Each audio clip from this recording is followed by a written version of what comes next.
Aujourd'hui, je vais te parler de ceci, la GoPro 11 mini. Pourquoi je suis revenu sur une GoPro 11 plutôt que de toujours utiliser mon DJI O3 pour faire mes enregistrements. Allez, c'est parti.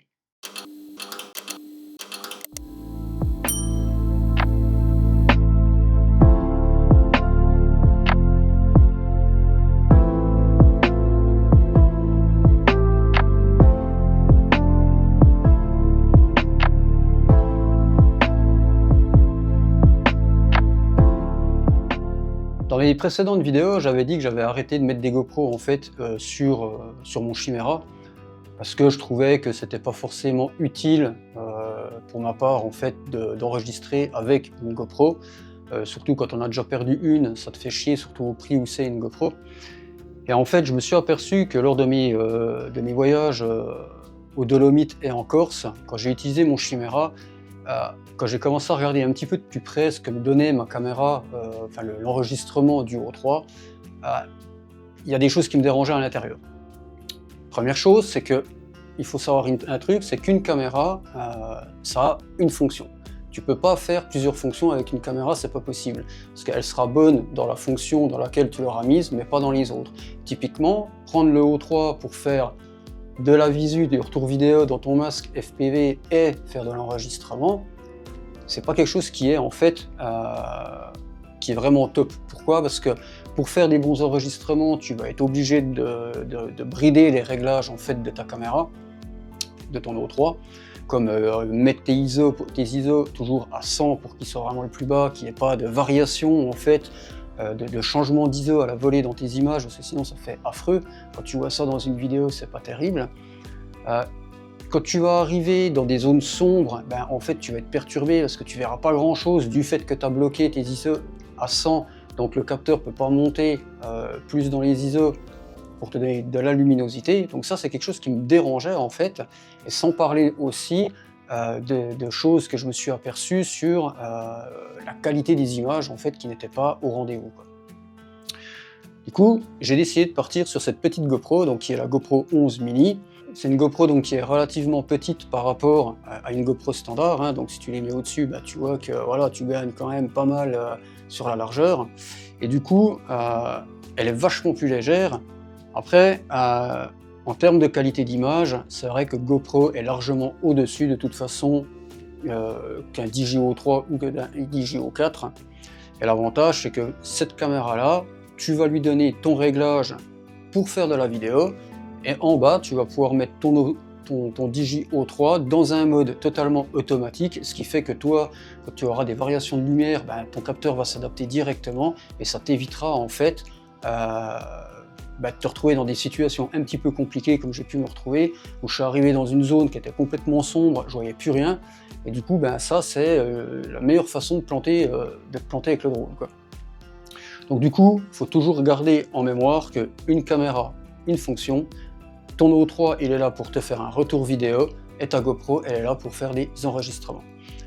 L'avantage de la GoPro 11 mini, c'est que c'est pas une caméra qui est très chère, tu arrives à en trouver à 160 € sur le bon coin, des modèles quasiment neufs, donc ça c'est plutôt cool.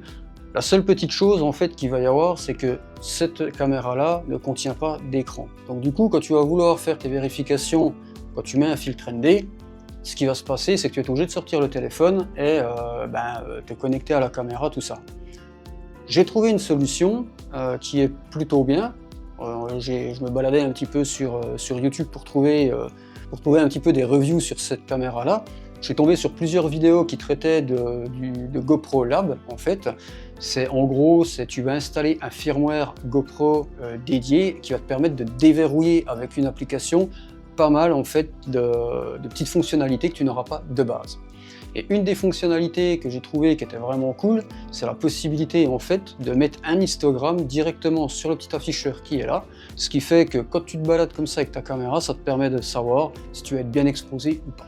L'avantage aussi de GoPro Lab avec cette caméra là, c'est que tu vas pouvoir éditer des QR codes, et quand tu vas mettre le QR code devant ta caméra, la caméra va prendre en compte directement tous les nouveaux paramètres, ce qui fait que tu n'as même pas besoin de sortir ton téléphone. Tu vas avoir sur le petit afficheur une coche pour te dire que c'est chargé, et c'est bon, tu peux y aller, quoi. Au niveau du O3, qu'est-ce qui fait que il y a des choses qui m'ont un petit peu déçu dans cette, pour la partie vidéo.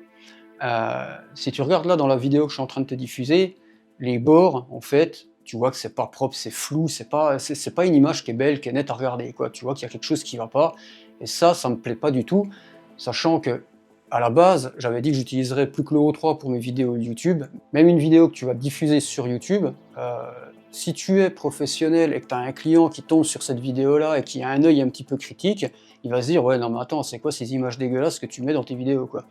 Donc ça, c'était un petit peu dérangeant, et c'est une des causes principales qui fait que j'ai décidé de repasser sur une GoPro.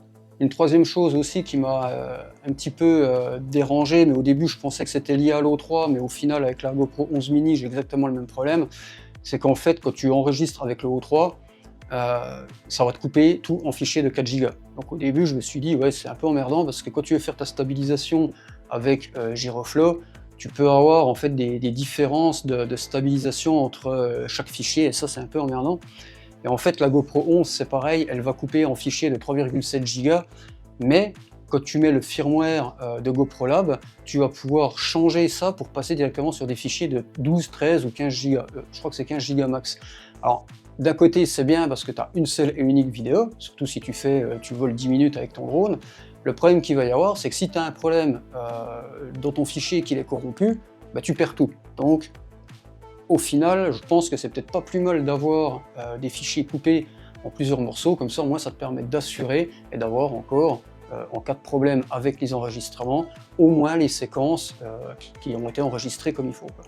Alors après, il y a un truc aussi, c'est que je laisse quand même l'enregistrement du O3, parce que, admettons, si j'ai un problème avec la GoPro, qu'elle s'arrête parce que j'ai la carte SD qui a foiré ou je sais pas quoi, l'avantage c'est que tu as quand même le O3 qui sera encore là pour enregistrer, même si ce ne sera pas avec une qualité d'image optimale, mais ça peut peut-être te permettre de sauver des plans que tu voulais faire. Donc du coup c'est pas mal d'avoir les deux enregistrements, mais tu auras quand même tous ces problèmes de variation de luminosité. Si tu vas dans des zones vraiment sombres, tu risques d'avoir énormément de bruit parce que tu vas avoir une grosse montée en ISO. Bon, voilà, après c'est des compromis qu'il faut faire, mais ça te permet peut-être de sauver les plans, quoi. Un truc qui est un peu contraignant par contre avec la GoPro 11, c'est que si tu t'en sers de façon intensive, la batterie, c'est une batterie interne. Donc du coup, si demain ta batterie ne tient plus la charge, tu vas être obligé de démonter la GoPro pour pouvoir changer la batterie.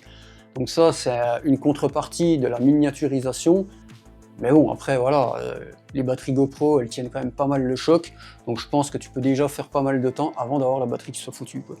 Voilà, c'est à peu près ce que je peux te dire sur pourquoi j'ai décidé de repasser sur une GoPro, plutôt que de conserver l'O3 pour faire mes enregistrements. J'espère que cette vidéo t'aura plu et te sera utile, comme d'habitude, hein. N'hésite pas à me laisser un petit commentaire en dessous, j'y répondrai avec grand plaisir. Si tu veux me suivre sur mon Insta, comme d'habitude, je te mets le lien dans la description.